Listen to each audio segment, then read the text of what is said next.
શું તમારે પણ ઓટોમેટિક ફોન ડાયલર અપડેટ થઈ ગયું છે? તો જૂનું સેટિંગ કઈ રીતે પાછું લાવવું એના પર વિડીયો છે, તો બન્યા રહેજો વિડીયોને અંત સુધી. નમસ્તે દર્શક મિત્રો, સ્વાગત છે તમારું ચેનલ ડિજિટલ એક્ટિવ ગુજરાતમાં. તો શું તમારે પણ પ્રોબ્લેમ આવે છે કોલ ડાયલરનો આ રીતનો?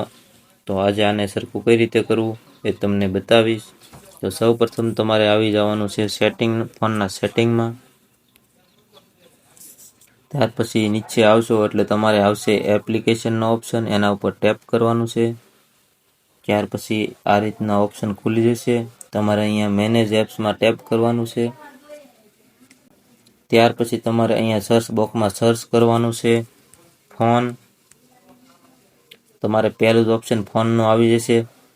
222 MBનું થઈ ગયું છે, એટલે કે મોટું અપડેટ થઈ ગયું છે ગૂગલ વાળાનું. તો એના ઉપર ટેપ કરવાનું છે અને અહીંયા તમારે સૌ પ્રથમ ક્લિયર એપ ડાટા કરી દેવાના છે, ઓકે આપી દેવાનું છે અને એના પછી અનઇન્સ્ટોલ અપડેટને પણ કરી દેવાનું છે. આનાથી તમારા મોબાઈલમાં ફોન ડાયલર ડિલીટ તો નહીં થાય, પણ જે અપડેટ તમારું છે એ તમારે નીકળી જશે અને તમારે જેટલા MBનું પહેલાં હતું એટલા MBનું થઈ જશે, 24 MBનું. જો વિડીયો તમને યુઝફુલ લાગ્યો હોય તો અમારા વિડીયોને લાઇક કરજો અને ચેનલને સબસ્ક્રાઈબ કરવાનું ભૂલતા નહીં.